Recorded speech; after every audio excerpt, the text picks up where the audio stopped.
Good afternoon, everyone, and welcome to ETP008, Teaching and Retaining Underprepared Students. Dr. David Perdian and myself, Professor Lisa Burgess, we are here to facilitate this course for you this term. I just wanted to give you a brief and quick walkthrough of the D2L course shell so you are able to easily access all of the resources and tools that you need to be successful in this particular course.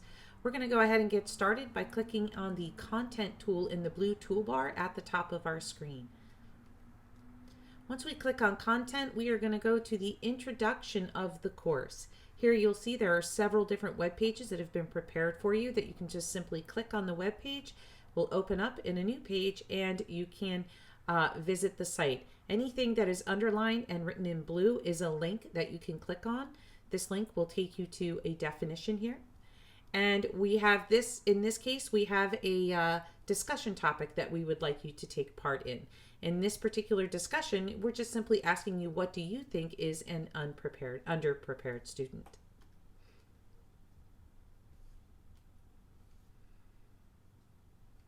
Once we have completed you've completed all of the different web pages and looked through, you'll see on the right-hand side, there'll be a check mark once you have completed that particular task. At the bottom of the page, you can see there's a course outline. If you want to click on this course outline, it just simply tells you everything that is going to be occurring within the course. And the course is divided into 3 sections. We have resources, connections, and student-centered learning.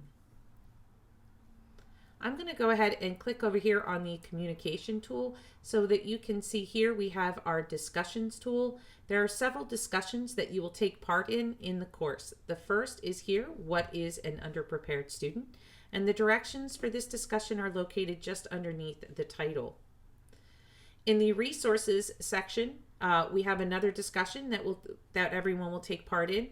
And in this particular discussion, I just wanted to let the international faculty know this discussion is revolving around resources that are available to BC students. Some of these resources may be campus specific here in the United States, and what we would like you to do is tell us here in the US about the different resources that you may have where you're located, whether it is a resource that may be located on your campus or an online resource that your facility uses that is not accessible necessarily to the students here in the US.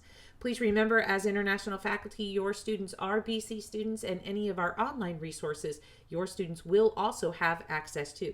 So if there are any resources that are listed in this part of the course that you're not familiar with and you'd like to learn more about them, if there's not enough information here, you are free to reach out to myself or Dr. Perdian, and we can of course help you with those resources for your students. The last 2 discussions is getting connected. How do we get students connected in our courses, and using student-centered learning techniques. Everything that you need to complete the course is found in the content tool. And again, remember from our course outline, we know that our course is divided into 3 sections. In the resources, getting connected, and student-centered learning. If you have any questions about the course, always feel free to email myself or Dr. Perdian. And for those of you who are not familiar with the shortcut to email, I know the email tool in D2L can sometimes be a little laborious, I guess would be the word. There's a lot involved in it. A really great and easy, simple way to email someone in D2L is to just simply click on the Tools menu. From Tools menu at the bottom, select the class roster. Once you are in the class roster, you see all of the different people that are here. All you need to do is just click on someone's name, and a pop-up window will appear. Simply type in your subject, type your email, and select send. And then the person will receive the email, and you don't have to go through the lengthy D2L email tool. Just one of those tips that you might want to share with your students if they want to email you very quickly. It's a really great shortcut to sending an email. Anywhere that you have a student name, by the way, you can send an email that way. So if it's in grades or roster, anything like that, just click on the student's name if it's in blue, and you'll be able to send them an email. Okay, well, I hope you enjoy the course. And again, if you have any questions, please feel free to email myself or Dr. Perdian, and we will help you out. Have a great semester.